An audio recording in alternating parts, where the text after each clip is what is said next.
Hola, buenas tardes a todos. Gracias por acompañarnos esta noche. Yo les voy a contar un poquito la cocina de esta charla, porque la convocamos casi de urgencia. Han venido ustedes con muy poco tiempo. El expositor científico, que es Pablo, nos respondió positivamente también en un tiempo récord, y esta cocina se las tengo que contar para que no piensen que somos unos desprolijos, sino que no la teníamos prevista de antemano a esta conferencia. Andrés Gaviria se regresa a su lugar de residencia mañana mismo, entonces queríamos aprovechar su estadía en Buenos Aires para no ser nosotros los que habláramos de su obra, sino que fuera él, con además un interlocutor válido para los problemas que van a abordar. Nos encanta que estén ambos aquí. María Llovino, que es la curadora de la exposición de Andrés Gaviria, les va a presentar a cada uno de los miembros del panel, de los dos conferencistas. Yo quiero decirles que estamos, nos acompaña también Andrés Bújar, el presidente de la Fundación, y para nosotros es una especie de placer y de interés. Si ustedes no hubieran venido, este diálogo lo hubiéramos hecho lo mismo y lo hubiéramos filmado para que nos quedara como un registro de estas cruces, estos diálogos que pueden tener las artes con las ciencias, y del interés que tiene este espacio y todas sus áreas de poder extendernos a todas las disciplinas que de algún modo, a todas, a las que podamos, a las que no podamos acercarnos, que tiene el mundo del arte, que es lo no específico, con una realidad del mundo que creemos que nos pueden ayudar a entender un poquito este mundo de hoy, que sabemos que no es fácil. Bueno, gracias a ambos. María, ¿querés presentarlos? Bueno, gracias.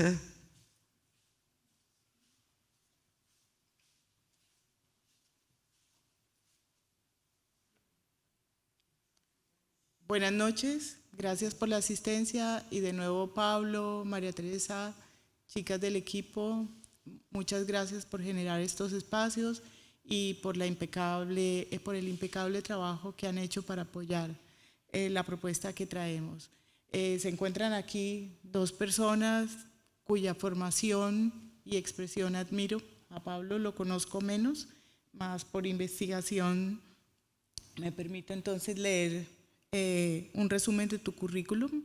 Pablo es doctor en matemáticas de la UBA, actualmente es profesor titular y fue director del Departamento de Matemáticas de la Facultad de Ciencias Exactas y Naturales, es investigador principal del CONICET, es autor de más de 130 trabajos de investigación científica y 3 libros en el área de ecuaciones diferenciales.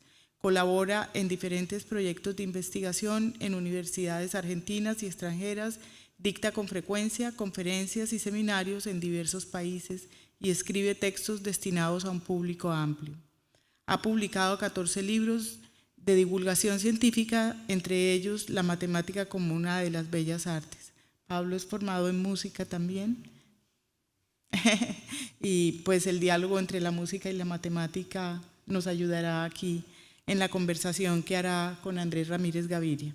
Andrés nació en Bogotá, pero reside en Austria por más de 20 años. Allí tiene su residencia y su taller de trabajo. Se formó en la Universidad de Boston y en la Southampton Winchester School of Art en UK. En la Universidad de Artes Aplicadas de Viena, Austria, es candidato a doctorado.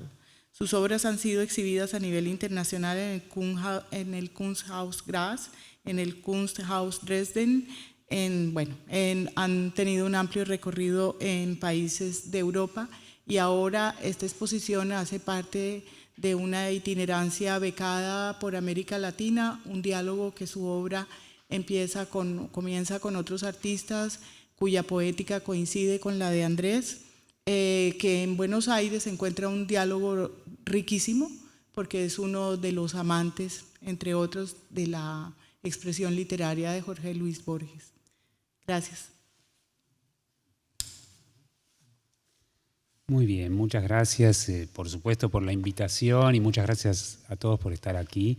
Realmente es un placer compartir esta actividad con todos ustedes y con Andrés desde ya.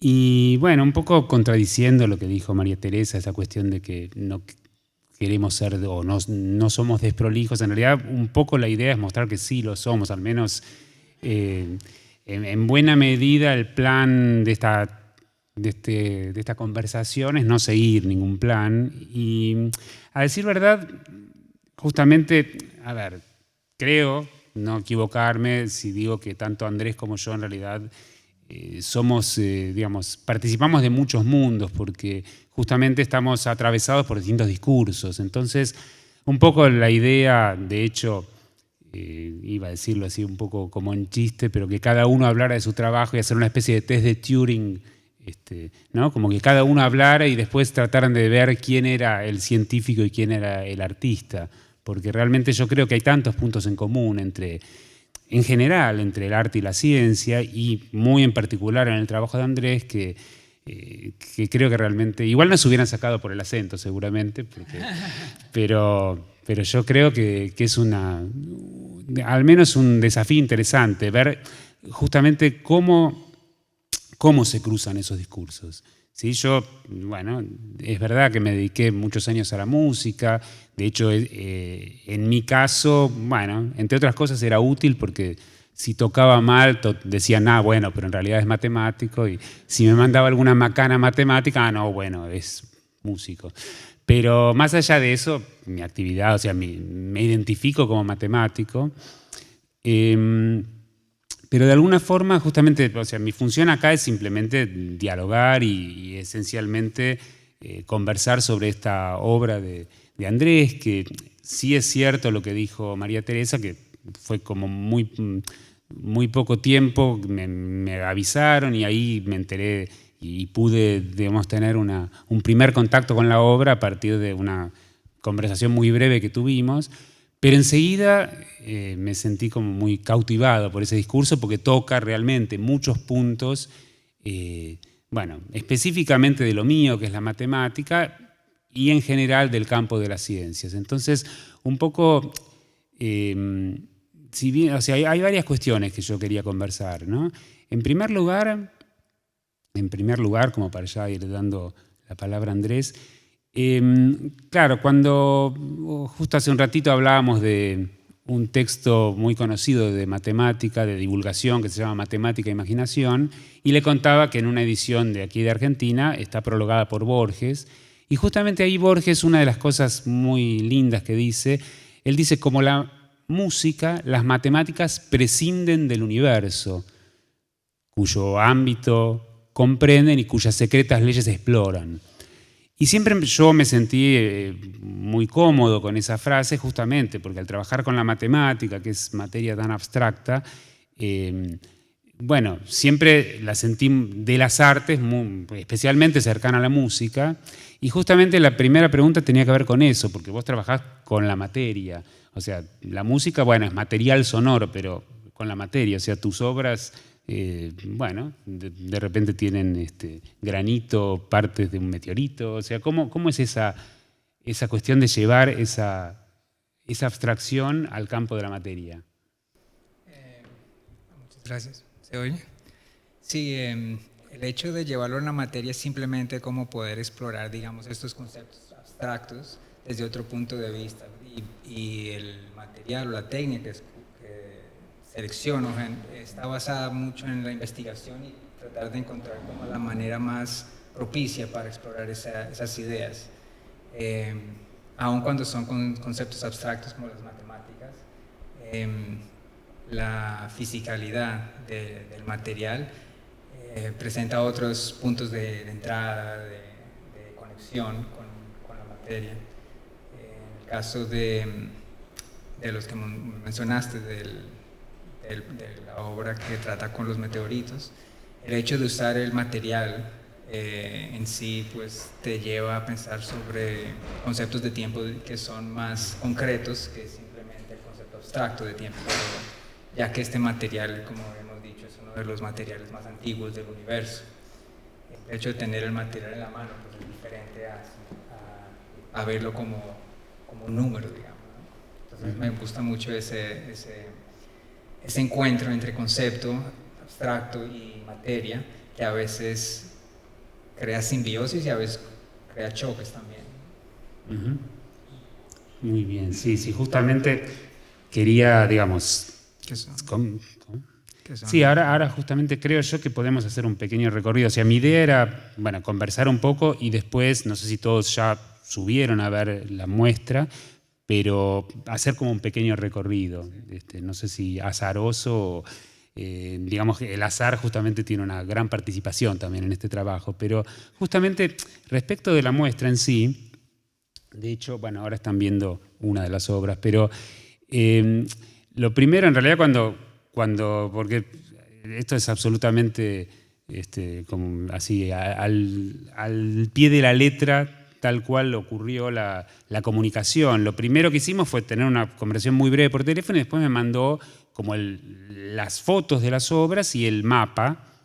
Y bueno, cuando vi el mapa en realidad me imaginé, hay una obra de Stockhausen que en realidad la partitura es así una hoja bien grande donde hay 19 fragmentos musicales y la idea, la intención explícita y de hecho la instrucción que da Stockhausen es de una lectura azarosa, bueno, con una serie de reglas matemáticas, pero digamos una lectura azarosa. Y cuando vi el mapa yo pensé, ¿no?, en un recorrido azaroso, pero que sin embargo, bueno, está asignado por alguna, no sé si llamarlo fatalidad, pero sí por alguna una dinámica especial que lleva a un punto. Entonces quería hacer un pequeño recorrido, porque por empezar, bueno, creo yo, ¿no?, el azar, digamos, es uno de tus temas. Entonces quería ver un poquito eso, en la configuración de la muestra, cuál es la participación del azar o de la... Sí, de hecho el diseño del mapa que viste quería crear ese aspecto de azar, pero que al mismo tiempo pueden haber diferentes conexiones entre diferentes obras, como una forma de trazar como un network entre todos los puntos. Porque si bien una obra trata, digamos, más explícitamente la matemática o el tiempo, como cualquier obra de arte, pues tratan de muchos temas y esos temas se relacionan de diferentes formas. Entonces el plan era como crear esa conglomeración de diferentes obras. Sí, entonces por ejemplo, podemos mostrar, digamos, la primera serie de obras que están allá. Son estas que son como una serie de imágenes y cada una de estas series representa un objeto astronómico específico, pero que está a tal distancia de la Tierra que no es captado con telescopio óptico, sino con telescopio de onda de radio, y que es una colaboración con los astrónomos, y que esta señal de radio que ha viajado por el espacio se traduce o se digitaliza y después se traduce a imagen y después se traduce aún más con este proceso fotográfico de gelatina de plata. Entonces crea como diferentes capas de traducción, que también es uno de los conceptos de la exposición, y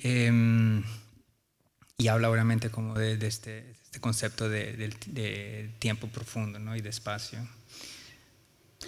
Sí, claro, esto en realidad yo justamente la primera asociación que hice fue, por supuesto, con el tiempo, que aparte, no me acuerdo, 13.000 millones de años, como, sí, digamos, bueno, es un tiempo considerable.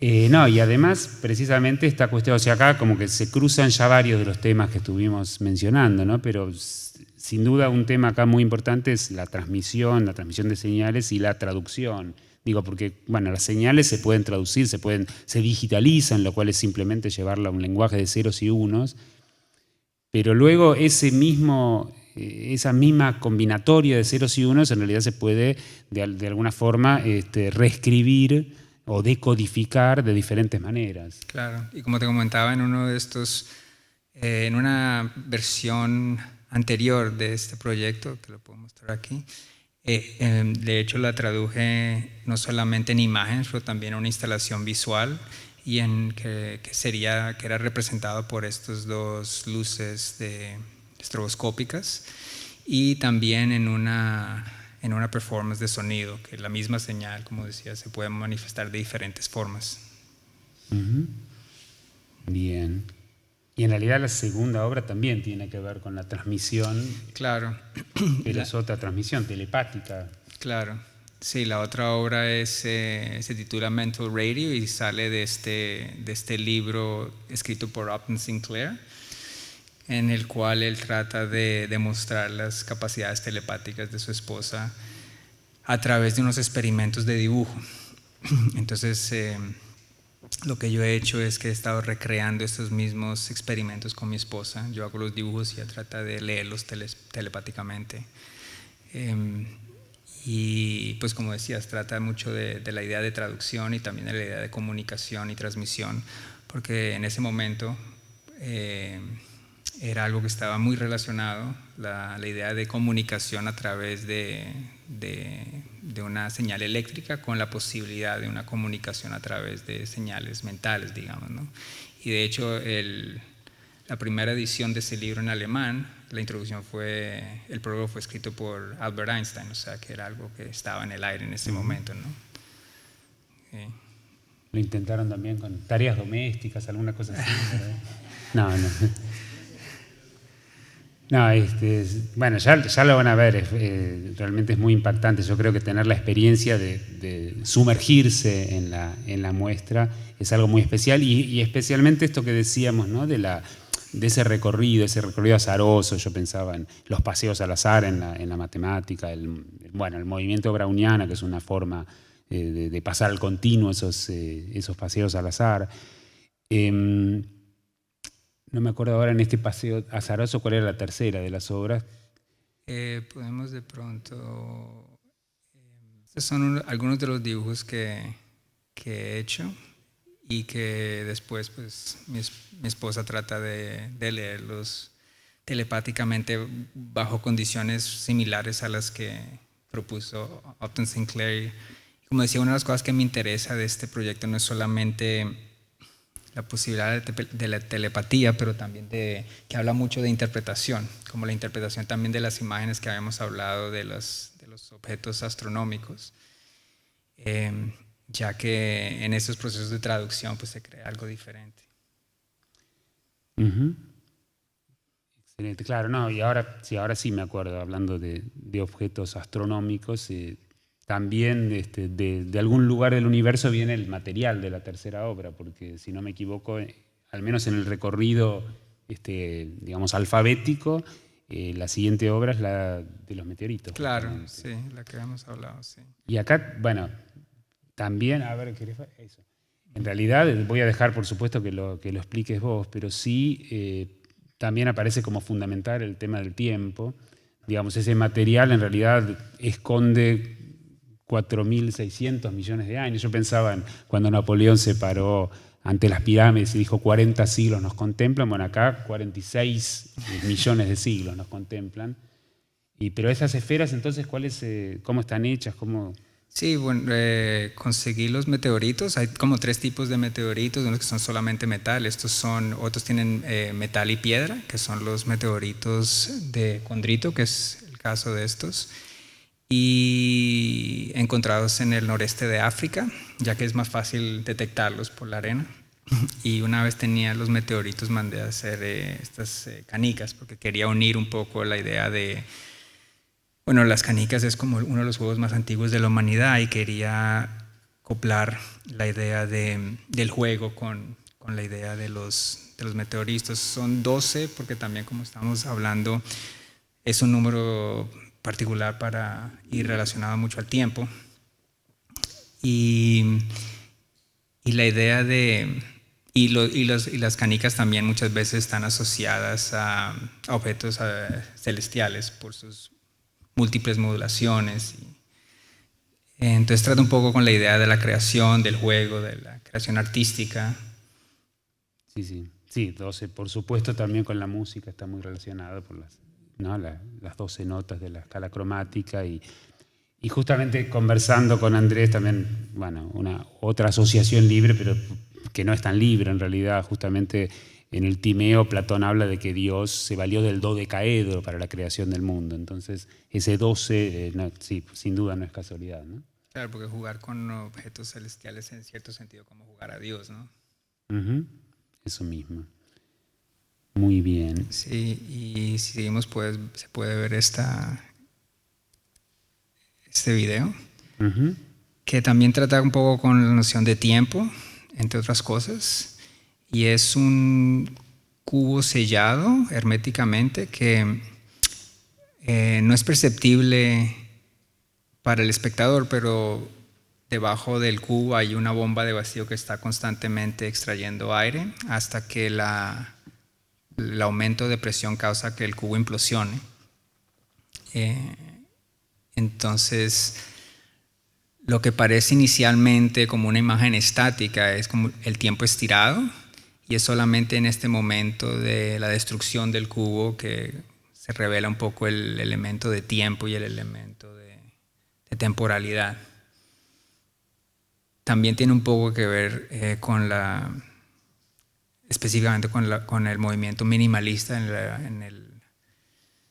la historia del arte. Entonces yo estoy llevando un poco estos conceptos de reducción, de singularidad, de indivisibilidad a un extremo, como extrapolando los conceptos hasta que directamente y metafóricamente causan que esto implosione. Pero la obra también funciona como en una contradicción, porque es una destrucción, pero el proceso a través del cual se lleva esta destrucción es sistemático, metódico, exacto, científico. Es como una estetización de la destrucción, de la imagen de la destrucción. Sí, claro. Y la singularidad además nos lleva también, respecto al tiempo, también nos lleva al comienzo, al origen de los tiempos, ¿no? Digo, antes fuiste 13.000 millones de años atrás, bueno, un poquito más y ya llegas al Big Bang. Pero también a mí me parece, digo, porque este video en sí dura, en este caso son 4 minutos, pero las implosiones no se pueden predecir, ¿no? Con precisión. No, claro, nunca sabes el momento exacto en que va a implosionar. Y podemos hacer implosionar, por ejemplo, eso para ver cómo sale el experimento. No sé si habrá algún problema acá con la gente del lugar. Bueno, y la imagen en sí también, porque lo que decías, ¿no? La muestra es un lugar para circular y en realidad, claro, para ver todo este efecto hay que ver el video y pasan unos minutos de imagen quieta, ¿no? O sea, que parece realmente una imagen fija y sin embargo se está produciendo, ¿no? Sí, lo que parece, como te decía, inicialmente una imagen estática es de hecho una imagen en movimiento. Y también quería un poco jugar con esta idea de la percepción del espectador en estos espacios expositivos, donde no generalmente ves un video de principio a fin, sino que simplemente ves momentos. Entonces hay personas que pueden entrar, ver el espacio y solamente ver una imagen estática, aparentemente estática, e irse. Y después otras personas sí pueden de pronto captar este momento del estallido del cubo. Por eso no me gusta tampoco el tiempo que recorre del principio del video hasta el momento de la destrucción. Lo escogí como el tiempo que duró la bomba en extraer el aire. Me gusta que sea un momento que no sea instantáneo, obviamente. Es un momento que pasa, que pasa suficiente tiempo para que el espectador pueda de pronto no verla. Me decías que para construir, o sea, que el experimento tuvo algunos fracasos, ¿no? Como que la cuestión material también acá fue importante. Sí, muchas veces como es impredecible, muchas veces no funciona el video, no funciona, la implosión, a veces solamente se implosiona parte del cubo. En otras ocasiones el vidrio cede y entonces el aire entra por esa fisura y no implosiona. Entonces a veces no firmas el momento exacto. Entonces siempre paro muchos más de los que pienso tomar como video, ¿no? Porque no funciona a veces. Sí, por eso te decía, los matemáticos tenemos esa ventaja de que no tenemos los problemas de la materia, de una rendija. conceptos más abstractos. Bueno, justamente en realidad la obra que viene a continuación es, bueno, quizás la más matemática de todas y merece una explicación para que se entienda un poco la idea, ¿no? Porque más allá del efecto visual y fundamentalmente lo que salta a la vista, además del número, es el infinito ahí representado, como estas imágenes que, invertidas y que se superponen, ¿no? Pero este número tiene un origen muy preciso. ¿Cómo llegaste a este número? No sé, en verdad. A veces leyendo diferentes investigaciones de matemática y me pareció interesante por la simplicidad y también por la impracticalidad del número, porque no hay ninguna aplicación que tenga. Simplemente fue como algo, por ahora, pero... Y también el hecho de que la persona que descubrió estas propiedades específicas del número era como considerado un amateur, no una persona, un matemático profesional. Y después siempre lo tenían como algo interesante y un día jugando con el número llegué a esta iteración de la obra. Sí, creo que vale la pena que contemos justamente este número, 6174, se conoce como constante de Kaprecar. Y es un número, en realidad podría ser de cualquier cantidad de cifras. Justo el caso el que toma Andrés, que es el de 4 cifras, es particularmente, tiene un efecto particularmente interesante. La idea es esta, voy a contar cómo es el algoritmo para producir en realidad es una secuencia de números, o sea, esto de hecho se puede pensar como un sistema dinámico, o sea, como estados, y que hay una regla específica que dice cómo evolucionan esos estados, cómo se pasa de un estado al siguiente. Eso, digamos, los sistemas dinámicos aparecen en todas partes, ¿no? Ya sea en la naturaleza, como, en la misma matemática se definen sistemas dinámicos en diferentes contextos. En este caso es una iteración, como bien dijo Andrés, y que la regla para pasar de un estado al siguiente es muy sencilla. En principio elige un número de 4 cifras y que, para que no se trivialice, la única condición es que no sean las 4 iguales, ¿sí? Porque vamos a hacer una operación. Y la operación va a consistir en esas 4 cifras, por ejemplo, no sé, elijo el 2580. Bueno, ahora las cifras las ordeno de mayor a menor. 8520 queda. Y ahora hago el orden inverso, o sea, el orden ahora sería ascendente, incluyendo el 0. Esto es una condición para que efectivamente funcione todo. Entonces, lo que voy a hacer ahora tenía el 8520, ahora tengo el 0258. Y resto la cantidad mayor menos la menor. Eso produce un resultado que vuelve a ser un número de 4 cifras con la condición esa, de que incluyamos al 0. O sea, si me da de 3 cifras, le agrego un 0 al comienzo. Y repito el procedimiento. Claro, esto en principio, como cualquier sistema dinámico, podría dar lugar a una secuencia infinita. Como estoy acá en un contexto de, mi universo es el de los números de 4 cifras, en algún momento va a haber una repetición. Lo que mostró Kaprecar es que este número 6174, no solamente, no sé si tenés para mostrar o quieren hacer alguna cuenta.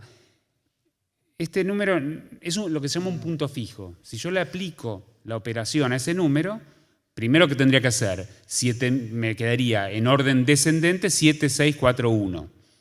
Después, en orden ascendente es 1476. Si yo resto 7641 menos 1476, eso me da nuevamente 6174. Entonces ya no tiene sentido que siga, porque ya me doy cuenta de que va a ser siempre igual. Es lo que se llama un punto fijo del sistema dinámico. ¿Sí? Es como un equilibrio, se llama también equilibrio, de hecho. Bueno, pero no solo eso. No sé si... No tengo. No, en realidad lo interesante es que si yo empiezo en cualquier otro número, al cabo de repetir este procedimiento una cierta cantidad de veces, fatalmente, podría usar esa expresión, voy a caer en algún momento en el 6174. Es un atractor del sistema. O sea, empiece donde empiece, yo le pregunto, no sé, su fecha de cumpleaños, bueno, el 15 de mayo.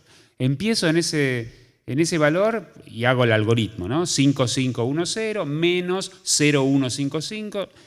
Bueno, me da un número, lo repito tantas veces como haga falta y finalmente caigo en el 6714. El 6774. 6174. ¿Sí? O sea, es como... y es más, a lo sumo, el proceso va a llevar 7 pasos. ¿Sí? Como, bueno, la muestra tuya tiene 7 etapas, ¿no? Sí. Así que, sea como sea, van a caer finalmente en este número. Por ejemplo, digo, solo como ejercicio, porque después vamos a tomar un pequeño examen, así que, nada, digo, a modo de ejercicio, pensemos en los números de 2 cifras. Los números de 2 cifras es bastante fácil ver lo que pasa y es distinto de este caso. Acá hay un punto fijo. Los números de 2 cifras no. Lo que se produce es como un proceso periódico, que es otra de los posibles comportamientos de lo que se llama una órbita en un sistema dinámico. Puede ser una órbita periódica, que después de cierto número de pasos vuelva al punto de partida y se repita siempre igual. ¿Sí?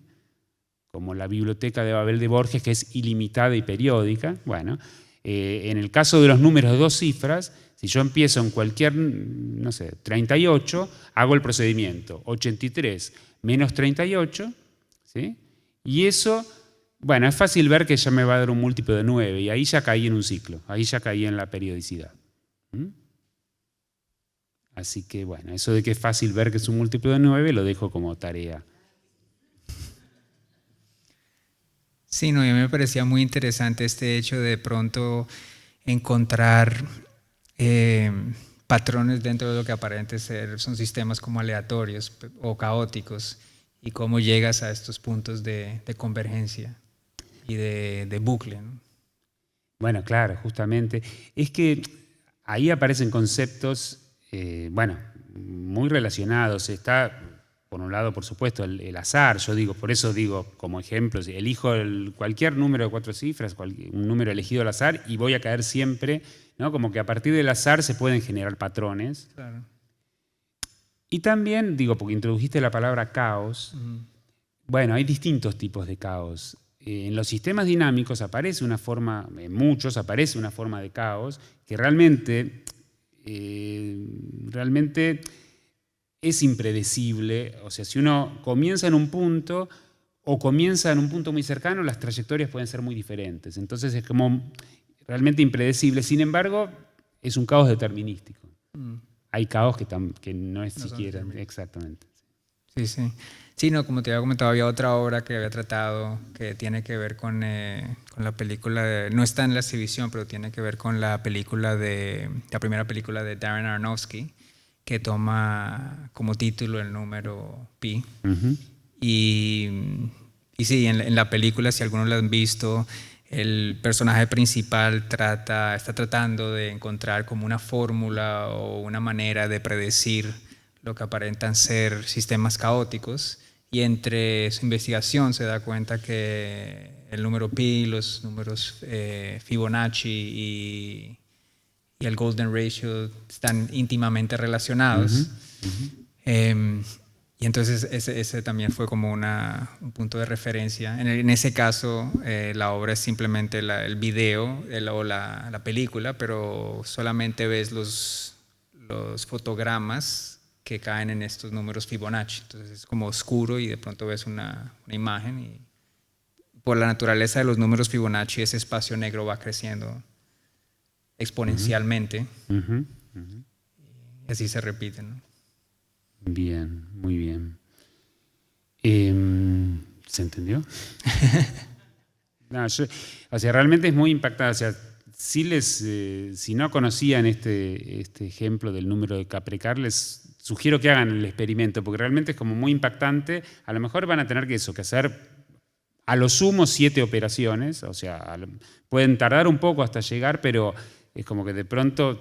Es como, no sé si se acuerdan de ese juego, el Senku, que uno, bueno, si uno sabía jugar bien, lograba que quedara una al medio. Bueno, uno ve como que se va configurando y realmente se va configurando un patrón, porque claro, una vez que llegamos y digo, empiece donde empiece, en algún momento van a ver que aparece, por ejemplo, una secuencia que aparece muy seguido es 8, 3, 5, 2, que al cabo de 2 pasos ya llegan al número este. Es mágico, como casi toda la matemática. Bien. Sí. La otra, digamos, fórmula matemática que está en la exposición, entre comillas, es esta, que no es estrictamente parte de las matemáticas, pero fue una fórmula matemática propuesta por un escritor ruso llamado Nikolai Punin en 1919, que una fórmula matemática para la creatividad, que en ese momento la idea de unir la ciencia con el arte era algo que estaba muy de moda. Entonces, en el caso de Nikolai Punin, la propuso no como con cero sentido de ironía. En el caso mío es un poco más humorista, pero al tiempo reconfortante, la idea de que puedes seguir, digamos, una fórmula para ser creativo. Y no se puede seguir una fórmula. No, exacto. Entonces, igual, sí, la tengo en el estudio, así que cuando no tengo ideas, ahí la trato de seguir. Sí. Uh-huh. Sí, a veces justamente estas cuestiones parecen contrasentidos, ¿no? Pero en realidad, digo, porque una pregunta muy común que me suelen hacer justamente como eso, al dedicarme a la matemática, la gente en general tiene la idea de que la matemática, bueno, tiene reglas tan rigurosas que entonces no hay lugar para la creatividad. Y justamente, bueno, parte de mi tarea y parte en realidad de esta pasión que tengo por no solamente hacer matemáticas, sino también, bueno, difundir la matemática y hablar con no matemáticos, tiene que ver con esto, con mostrar que realmente la matemática es un lenguaje donde la creatividad tiene un rol fundamental y en ese sentido es muy cercana al arte. Por eso yo decía al principio un poco en chiste, bueno, del test de Turing y que, bueno, quién es el artista y quién es el científico, pero en realidad para mí hay mucho de cierto en eso. O sea, yo, así como realmente en algún momento era más difícil de distinguir, no sé, en la época de los pitagóricos, y bueno, para Pitágoras había una armonía universal y había un sentido de totalidad entre la matemática, la música, ¿no? Y la armonía esa del universo. En el fondo tenemos bastante de ese espíritu pitagórico, creo yo, ¿no? Porque de alguna manera sentimos que son cosas que están conectadas. La música y la matemática desde ya, pero también la música y el arte plástico. O sea, yo creo que todas las artes y la matemática comparten un lenguaje común. Sí, me parece muy interesante cuando encuentras esos puntos de convergencia entre diferentes disciplinas, no solamente también de las matemáticas, pero la astronomía o las otras ciencias pueden crear muchos espacios productivos. A veces hay conflictos, obviamente, o situaciones donde no encuentras puntos en comunes, pero por otro lado es muy interesante. Desde mi punto de vista personal, cuando he trabajado con astrónomos o con científicos o con matemáticos, al principio me preguntaba mucho, yo entiendo muy bien lo que yo estoy sacando de la colaboración, pero ¿qué están sacando ellos, digamos, de la colaboración? Y después me di cuenta, pues claro, hay muchos métodos y estrategias que como artista uno utiliza que generalmente no están abiertos en el campo científico, como el humor, la contradicción, la paradoja, y para ellos poder explorar esos conceptos desde este punto de vista también es muy interesante, ¿no? Sí, justamente, y de hecho tiene alguna conexión. Yo sobre la obra que queda en realidad de la muestra, yo pensaba, bueno, ahí lo voy a dejar hablar a Andrés porque, bueno, se mete con el tema del subconsciente, pero en realidad, por ejemplo, hay un autor, un matemático muy importante francés que se llamaba Poincaré, y él precisamente hablaba de estas cuestiones y justamente indagó sobre la creación matemática. Y él decía, por ejemplo, que a veces trabajaba en un problema, o una vez específicamente estaba trabajando en un problema que tardó, digamos, estuvo mucho tiempo sin que le saliera, y lo dejó, y un tiempo después estaba cruzando la calle con su esposa y de pronto se le ocurrió ahí la idea. Claro, cuando se le ocurrió volvió a su casa y lo escribió en pocas horas, ¿no? Pero él hablaba de ese proceso subconsciente y justamente yo creo que en el caso del intercambio con artistas, o sea, claro, ¿no?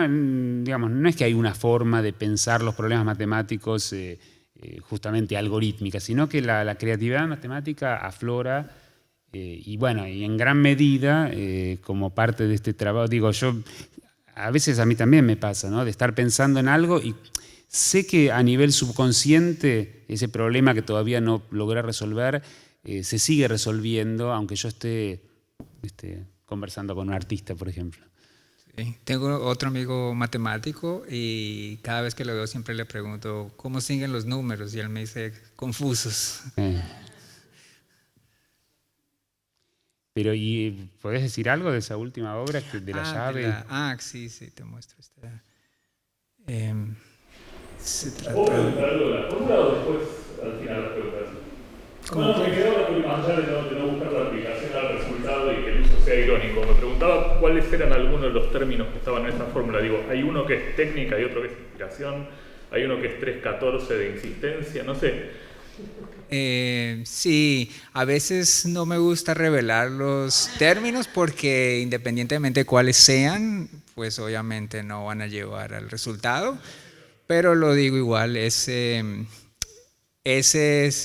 termina como la suma de los principios P, y principios P puede ser como el conocimiento de la persona, los principios, las ideas que ha aprendido, al infinito, obviamente, con el signo de pi, y griega es la intuición y T es la creatividad artística.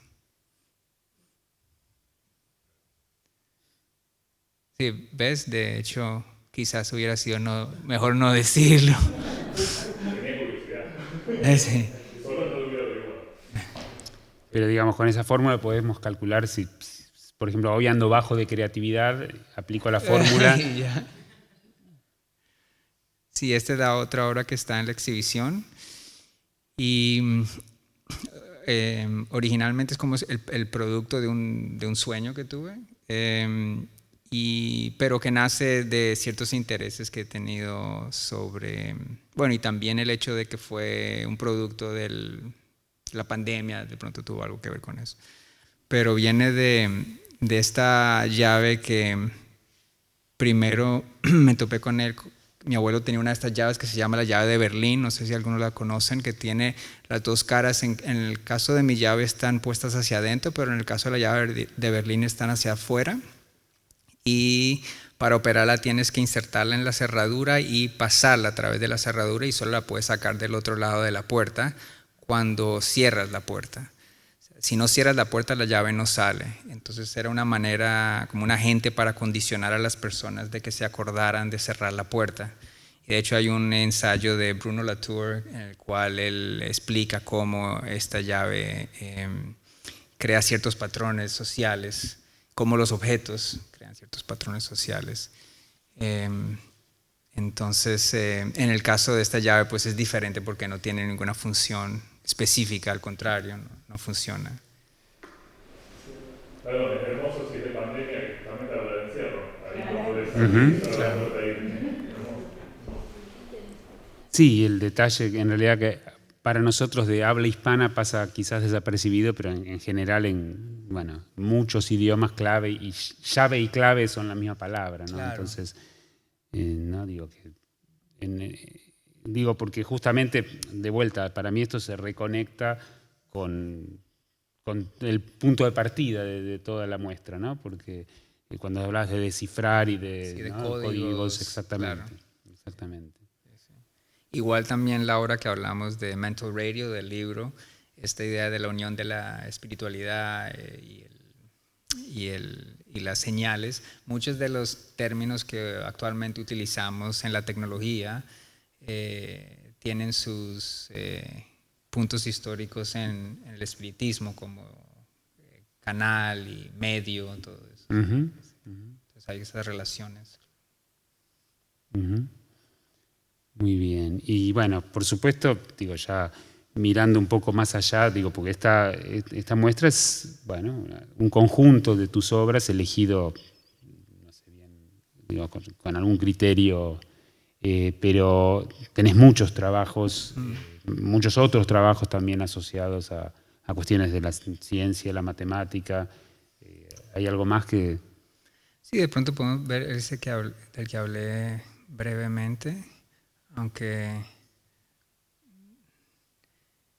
el que hablé de la película de Darren Aronofsky, quizás podemos mostrar ese, que se titula Order is Numbers, o el orden es los números, para tener una idea más clara.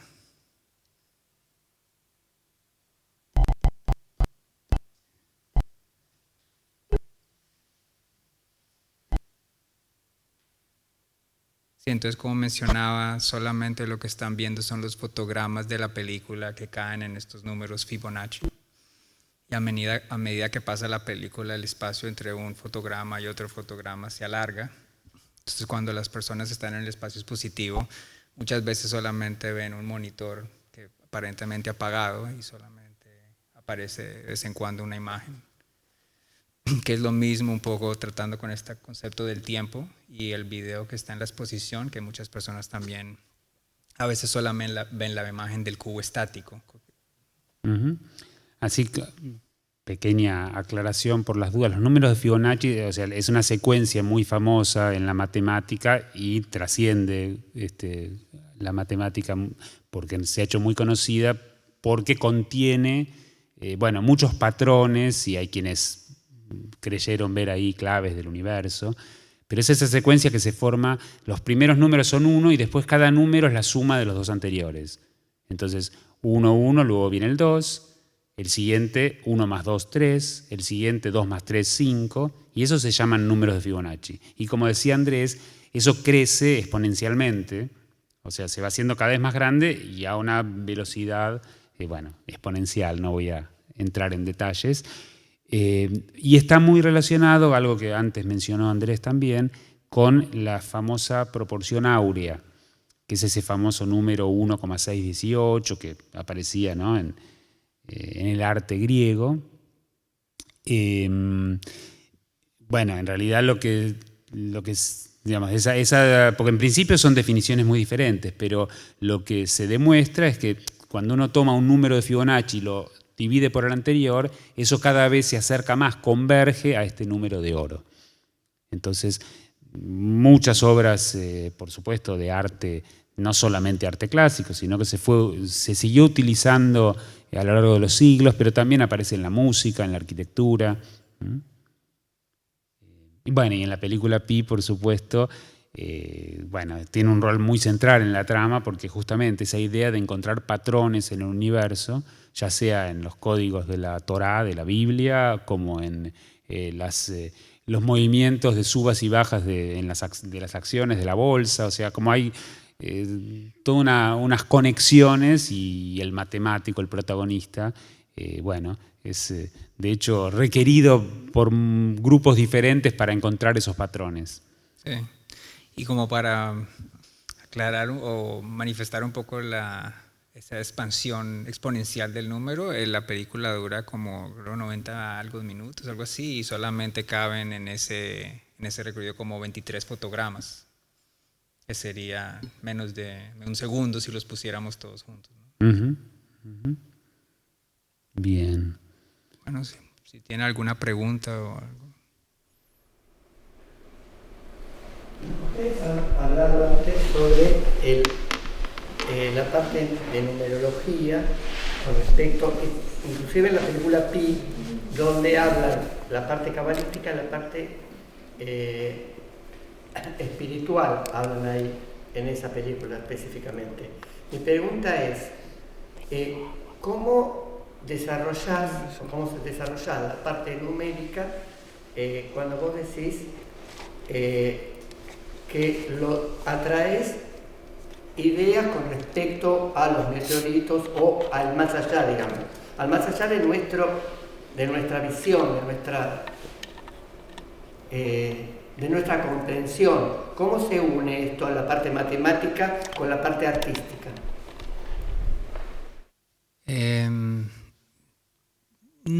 Porque no defino de una manera específica como que el aspecto artístico, si simplemente son conceptos que me interesan y veo cómo poder explorarlos y manifestarlos de una manera, desde otro punto de vista, digamos, ¿no? Y diría que la parte artística estaría manifestada en el sentido de que quizás, aunque no es necesariamente verdad, pero desde el punto del arte no necesitas probar algo, sino simplemente tratarlo, explorarlo, cuestionarlo, puede crear otras interrogantes interesantes que vale la pena hacerlo aún así. Y las obras de hecho que más me interesan no son obras que se pueden definir de una manera singular, sino que tratan muchas cosas diferentes y que la obra en su totalidad es más que la suma de sus partes.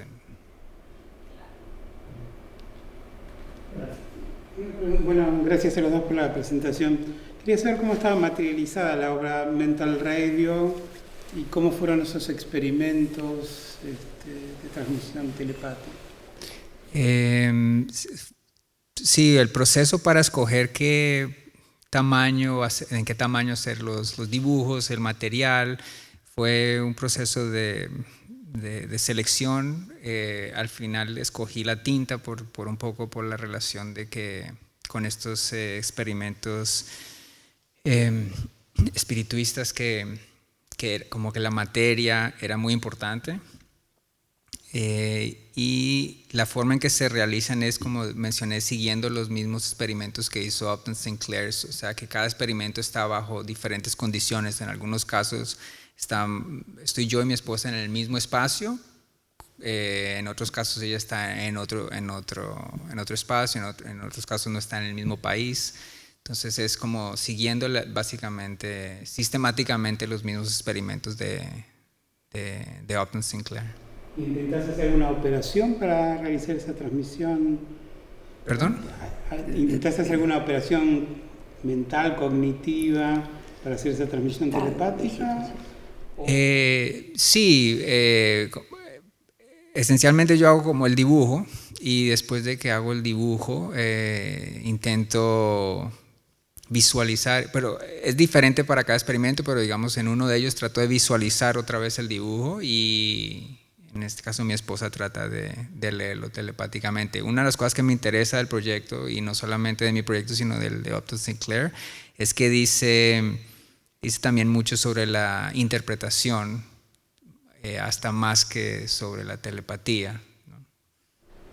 Porque, digamos, ¿cómo son los resultados o qué ocurre? ¿En algún sentido tiene éxito o...? Por eso digo que tiene mucho que ver con la interpretación. Hay cosas que uno interpreta como éxito que otras personas podrían interpretar como un fracaso. Uno puede leer ciertas cosas como diciendo, sí, es exactamente lo que estaba pensando. Pero de hecho, por eso los dibujos también son un poco abstractos. No estoy muchas veces dibujando algo muy específico como una casa, pero algo más abstracto y que se pueda leer de múltiples formas. ¿Pero has logrado esa comunicación? En algunos casos parece que sí, en otros casos menos, ¿no? Pero eso depende mucho de quien está haciendo la lectura. Algunos de los dibujos que están aquí en esta exposición, Andrés los realizó en Sao Paulo, en otra exposición que hicimos allá. Y Jana Nicoló, la esposa de Andrés, llegó después, cuando los dibujos estaban realizados y fue el mismo día de su viaje, ¿no? El mismo día que aterrizó. Ella llegó al espacio y estaba ubicada en otro lugar y pues hicieron la operación para que Jana identificara los dibujos. Nosotros estábamos aparte y después vimos las identificaciones que hizo Jana y nos pareció impactante. Nos gustó el ejercicio, inclusive despertó otras capas de lectura para nosotros de los dibujos. En el caso de la obra, cada vez que la interpretación que ella da termina siendo el título de cada dibujo, ¿no? Pero en ese mismo sentido, aunque hablas precisamente del tema de interpretación, debe existir o no debe, pero la pregunta es si lo había, una coherencia entre, digamos, el estímulo y la respuesta, no necesariamente literal, pero si había una coherencia entre lo expresado y lo recibido. No te entiendo, perdón. Existía una coherencia entre lo que tú expresabas y lo que ella recibía, aunque no se expresara literalmente en el dibujo. Otra vez, depende mucho de la interpretación, obviamente. En algunos casos lo veíamos así, en otros casos no. Y como decía en otras ocasiones, cuando no se veía esa conexión, a veces se tomaba personales.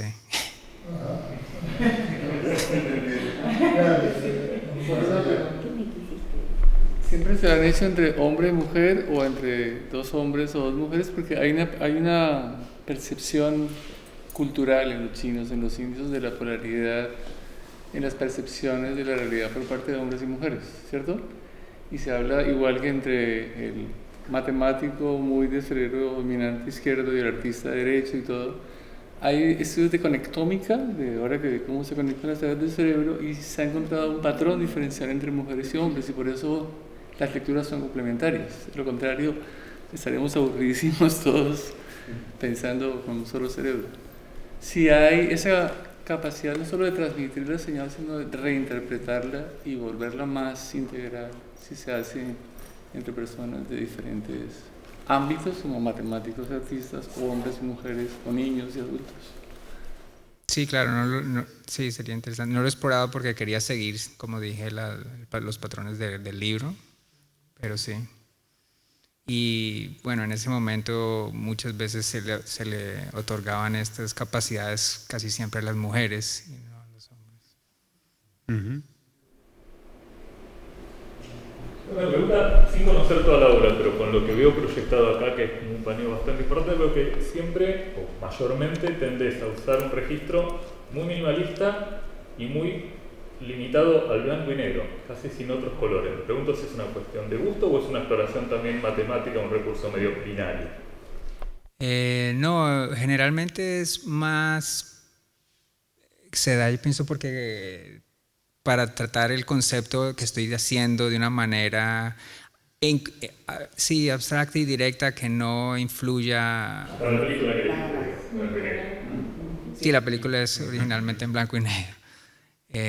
Hay obras que tienen color, pero es específica a esa obra, ¿no? A menos de que la obra lo demande, no le voy a incluir alguna estetización innecesaria. Es más en ese sentido. Está claro que la matemática y el arte tienen muchos puntos en común, pero yo quería saber de dónde surge tu interés, si es que lo sabes, por trabajar con cuestiones matemáticas y llevarlas a la obra.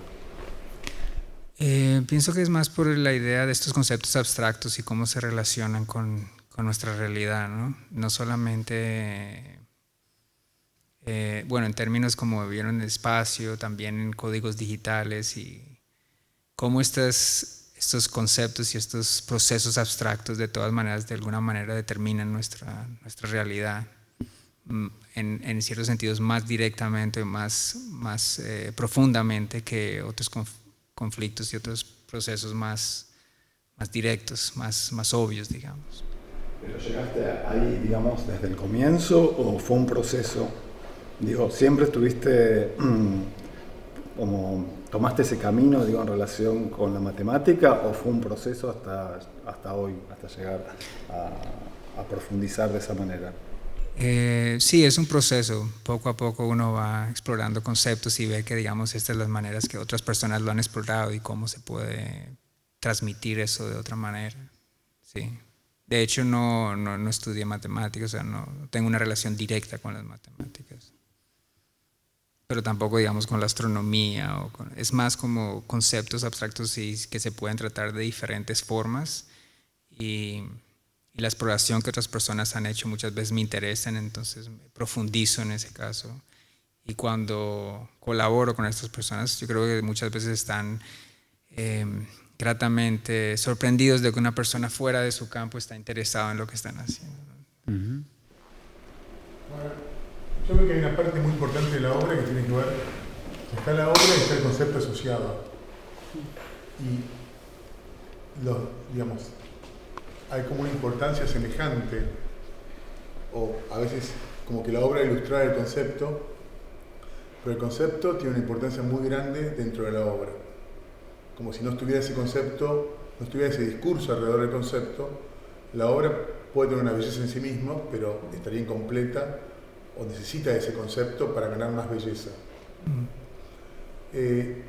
Tu proceso creativo es alrededor de estos conceptos, ver de qué manera podés visualizar, digamos, podés crear una imagen o una representación, en cuanto que vas buscando diferentes formas, te aparece directamente cómo funciona eso. La búsqueda, digamos, hay una búsqueda de conceptos sobre temas que te interesan y después esa representación. Sí, pero no es un proceso sistemático directo en el caso de la representación artística, porque como ya he dicho, me parece que la obra tiene que ir más allá de una ilustración de un concepto, ya sea matemático, científico, sino tiene que ser algo más que eso. Entonces muchas veces, y pasa de hecho, que estoy muy interesado en algunos temas, pero nunca se materializan en una obra de arte por eso mismo, porque no encuentro la forma o no me llega el cruce con otro concepto, con otras referencias que cree algo que sea artísticamente para mí interesante. Entonces pasa muchas veces, como estabas mencionando, de forma fortuita, que muchas veces dos aparentemente irrelacionables conceptos se juntan y crean algo más de lo que cada uno hace individualmente, y eso puede materializarse en una obra de arte. Pero una pregunta que a mí se me ocurre justamente porque yo tengo la experiencia a veces inversa, digamos, ¿siempre hay un concepto previo a la obra? O porque a mí me pasa mucho de ver un trabajo y asociarlo con ideas de matemática que a lo mejor bueno, son ideas que yo estoy trabajando por algún otro motivo, entonces digo, y muy en general, ¿no? O sea, en la música de asociar con alguna idea matemática, entonces siempre hay un concepto científico, matemático antes de la obra, o a veces la obra misma te lleva a investigar sobre algún concepto o a encontrar alguna... Ambos casos, o sea, en ocasiones hay veces que ya estoy tratando con unos conceptos y encuentro la forma de manifestarla en una obra, y hay veces que tengo la obra pero siempre es un proceso en el cual la obra termina cambiando de alguna forma, ¿no? Hay veces que tienes la obra, estás trabajando en ella y un concepto de otro ámbito te hace reevaluar la obra y pensarla de otra manera. Pero me parece que siempre tiene que haber como un gancho o algo que sea interesante y original que la haga diferente, como en el caso, digamos, de una manera muy simple, la del número que crea simplemente mostrar la cualidad particular de este número, pues no es una obra en sí, ¿no? Entonces siempre tiene que haber algo que... O sea, el número apareció 4 básicamente, que es lo que marca el infinito. Claro. Que es lo que produce una cuestión estética alrededor de ese concepto. Exacto. Y encontrar la tipografía adecuada para que eso encaje. O sea, interviene también mucho el tiempo en tu creación, ¿no? Sí. Me transmite que le empleas tiempo justamente para desarrollar todas estas ideas, ¿no? Que tiene todo un proceso. Sí. Y hay obras porque he concebido desde hace un tiempo y solo dura muchos años hasta que de pronto encuentro algo que, claro. Hay una que te llevó 13.000 millones de años, así que es un proceso de elaboración. Sí. Puedo, a mí por el contrario, mientras más he conocido el trabajo de Andrés, trabajando con él, me produce un estado de desconceptualización. En particular, por ejemplo, citaría el ejemplo de Sources, la obra sobre los cuerpos celestes. En la medida en que fui entendiendo ese trabajo, fui entendiendo que en la obra de Andrés es permanente aprovechar el poro o la fisura de las concepciones y de las definiciones para entrar a otro territorio que es incierto. Por ejemplo, pensamos, llegó una onda de hace 13.000 millones de años. ¿Qué quiere decir eso? Acá nos inventamos una cantidad de cosas de lo que quiere decir esa onda. Llega esa información a la Tierra y desde nuestras limitaciones empezamos a hacer una cantidad de operaciones que se vuelven ciertas. Las precisiones de las ciencias dijeron estas cosas.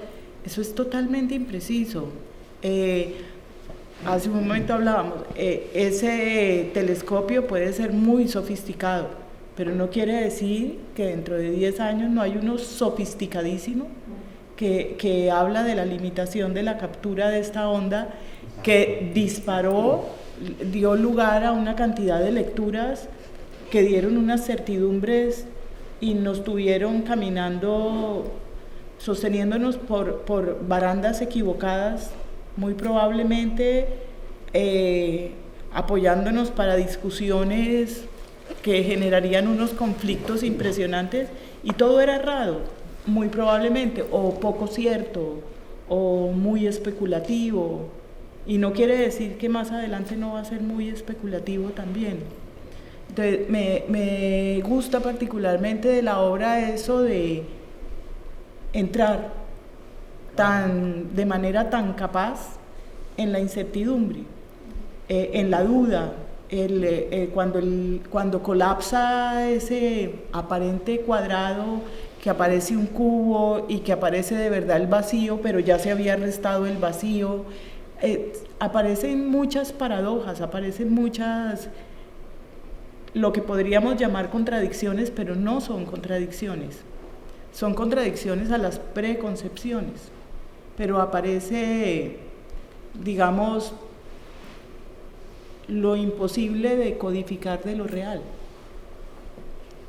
Eso me gusta mucho de este trabajo, y pues necesitamos los conceptos, pues claro, porque nosotros somos unos navegantes de conceptos. Estamos inmersos en océanos conceptuales y creemos que no, precisamente por la certidumbre que tenemos y por las verdades temporales que nos otorgan esas cantidades de operaciones mentales que justifican todo nuestro proceso social, nuestro encuentro social. Sí. Por eso hice la anécdota del amigo matemático que siempre dice que los números siguen confusos, porque generalmente se asocian la matemática con algo muy preciso, muy exacto. Sí, había un chiste, ¿no? Que decía, ¿qué tal? ¿Cómo te va? Y más o menos. ¿Y qué estás estudiando? ¿Te falta mucho para terminar? Y más o menos. ¿Y qué estudias? Ciencias exactas.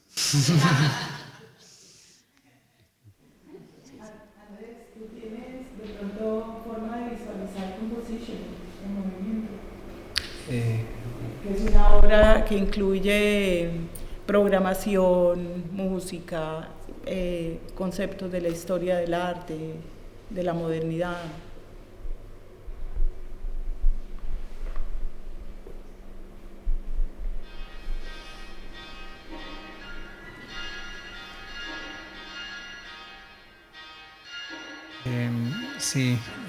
Esta obra es una recontextualización de una serie de pinturas que realizó Piet Mondrian, que se llaman las pinturas transatlánticas, que él las empezó en Europa y las terminó cuando emigró a Estados Unidos, y se caracterizan en parte por su dinámica en relación a la clase de obra que estaba haciendo antes.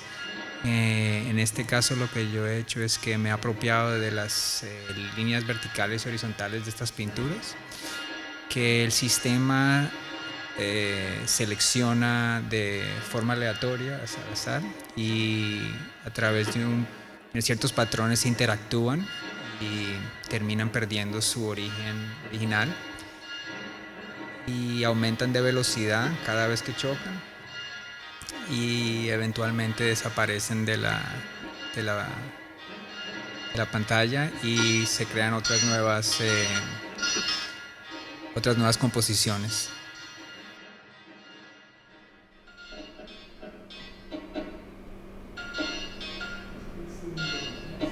Agregaría que este es un video que tiene una amplitud de 12 metros y tiene...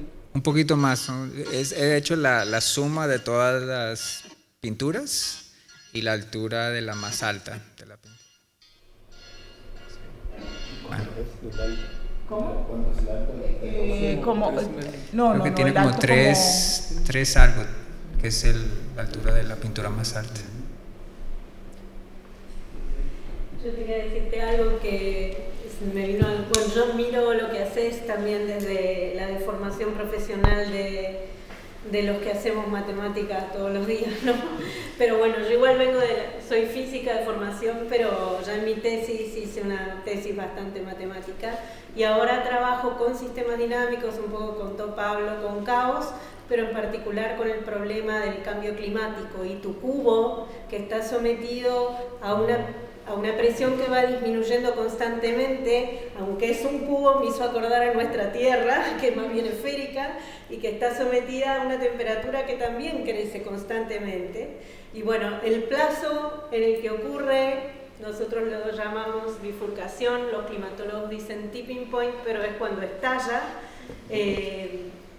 No sabemos bien cuándo va a llegar, está toda la matemática ahí puesta a jugar en el terreno para tratar de entenderlo mejor, para tratar de entender qué tipping elements, qué elementos en la Tierra pueden dejar de funcionar por esa acción latente que casi no vemos pero que está ahí. Puede pararse la corriente cálida del Golfo y el equilibrio térmico de la Tierra irse al demonio, no sabemos, cada tanto sale un paper que dice pasó hace poco. Es ahora, es dentro de 50 años, y otros papers que van a decir es dentro de 300, y otros que van a decir no va a pasar.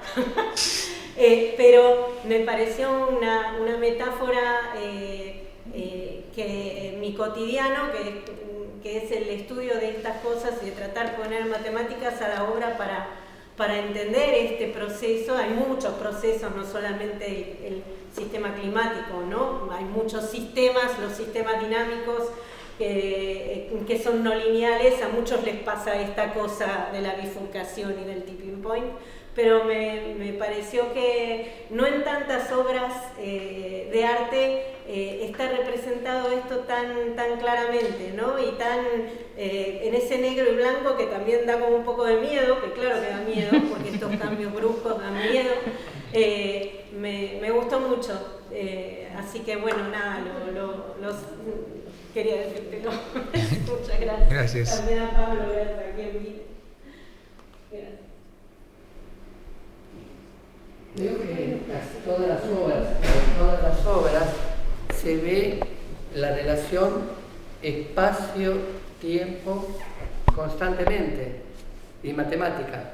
O sea, es una constante en lo cual vos entrás dentro de eso.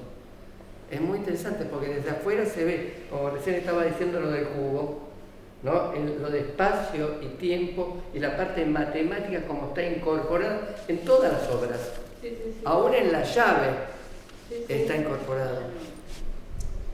Felicitaciones. Y eso de que no se ve es fundamental en tu obra y es también fundamental en la dificultad que tienen los científicos, por ejemplo, para comunicar el problema del cambio climático y aparecen políticos que dicen es todo mentira y está, ¿no? Todo eso está ahí en tu cubo que está allá. Buenísimo, muy bueno. Sí, bueno, justo en la descripción de otra de las obras, no creo que, no sé si el texto lo escribiste vos, pero que habla de tornar visible lo invisible, ¿no? De las imágenes estelares. Sí, correcto. Sí, hay otra obra que no está en la exhibición, que es una serie de vidrios oscuros en las cuales la superficie tiene una cuadrícula a escala nanométrica, que también tiene un poco que ver con esa idea de lo visible y lo invisible. Y de hecho la serie, como un tercio de la serie no tiene, pero no es visible para el ojo humano. Entonces ya ni siquiera sé cuáles la tienen y cuáles no la tienen.